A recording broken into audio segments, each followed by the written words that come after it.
They say freedom is free, but here, you gotta earn your entrance. On the edge of a town, too small for maps and too old for memory, there's a field no one mows and no one owns. The grass grows tall and wild, like it remembers something everyone else forgot. And right at the center, nailed to two splintered wooden posts, hangs a rusted sign. Freedom Park, made by and for us. Beneath that, scrawled in faded paint, you must be this free to enter. But it's not a height line, it's a silhouette. A figure standing tall, chest open, arms wide, head lifted like it remembers what the sky is for. Jonathan stood at the gate, not sure why he'd come, 17. Smart, wounded, tired in ways you don't get from school or running laps. The kind of tired that lives in your blood. He didn't remember walking there. His feet just brought him. Maybe it was the weight of being watched every day. Maybe it was the silence in rooms where he should have been seen. Or maybe it was something deeper. Something that whispered, you don't even know who you are yet, but you're about to find out. So he stepped forward. The gate didn't creak. It breathed open, like it had been waiting. And as he crossed the threshold, the air changed. City sounds vanished. In their place, music, not one song, a wave of them. Interwoven, colliding and caressing like cousins at a cookout. The wail of Coltrane's horn, the righteous thunder of Mahalia's voice, a gospel quartet in harmony so tight it felt like prophecy. Drum lines from Lagos, steel pans from Kingston, Hendrix wailing rebellion into an electric sky. Biggie's Grit, Lauren's Grace, Outkast's Funk, Kendrick's Warning. The entire diaspora pulsed in rhythm. He stood in the middle of the path, stunned. Then she appeared, a woman, tall, radiant, wrapped in white robes that shimmered like clouds at dusk. Her hair was silver, thick and soft, beneath a bright kente wrap, barefoot, smiling, still. I am your guardian angel, she said. Her voice was honey and thunder. I am here to help you. He should have asked something. Who are you? What is this place? Am I dreaming? But his mouth didn't work. Only his heart answered, yes, yes, I believe you. She extended her hand. Come on, baby. We got things to see. She walked with him through the park like she'd known him since before he was born. They passed families playing double dutch, elders playing spades and talking trash, little kids chasing bubbles that sparkled like galaxies.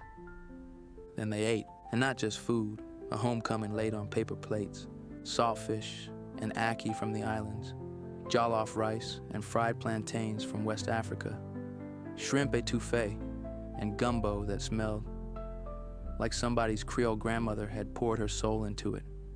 Callaloo, jerk chicken, sweet yams, buttery collard greens, golden crusted fried catfish, creamy macaroni and cheese so rich it nearly made him cry, beignets that melted like clouds, cool cups in red and blue, syrupy cold dripping joy down their wrists. There was no shame, no pretense.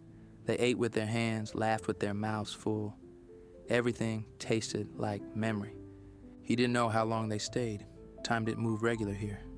At one point, Mama Nia leaned back and closed her eyes. Listen, she whispered. So he did. He heard voices layered behind the music. Voices of women humming lullabies. Voices of ancestors praying in tongues he didn't know, but understood. You hear that? She asked. He nodded. That's your story, she said. Your real one. It's always been singing, just had to be somewhere quiet enough to hear it. They danced near the Jubilee wheel, spinning high into the clouds. On the ride, she held his hand, and they both yelled as the wind kissed their faces. He was laughing harder than he had in years, maybe ever. It was the happiest he'd ever been. But eventually the sun began to dip low in the sky, not setting, just bowing his head. Mama Nia turned to him. It's time. His smile faltered. Time for what? She pointed. At the far end of the park was a ride unlike the others. No lights, no music, a single tunnel, dark and silent, swallowing itself. Above it, an old wooden sign, 13, Death. He felt his chest tighten. No one will force you, she said gently, but no one crosses into real freedom without walking through this. Jonathan looked at her, looked at the tunnel, back at her. Then he walked. A cart rolled forward on rusted rails and came to a stop. He stepped in. As soon as he sat down, a smooth voice came from nowhere, everywhere. "Congratulations, most will not enter in." The safety bar descended. He looked to Mama Nia, standing beside him. "Where are you going?" She leaned in, kissed his forehead. "I will always be there when you need me." And then she walked away. The cart rolled forward. At first it was smooth, peaceful, like the lull before sleep. Then, a jolt, a hard rattle. Another, then, free fall. The cart dropped into pitch black. He couldn't scream. The air refused. He was falling fast, weightless and crushed at once. Flashes tore past him. Memories, nightmares, fears. A school hallway, silent stairs. A police stop. A door slammed in his face. His father walking away. Someone saying, "You don't sound black." Another saying, "You sound too black." A woman clutching her purse. A man crossing the street. A teacher saying, "You'll end up dead or in jail." Then, impact. Hard, final. He lay still in the dark. The silence was thick. He didn't know where he was, who he was. Then, light, a soft golden glow.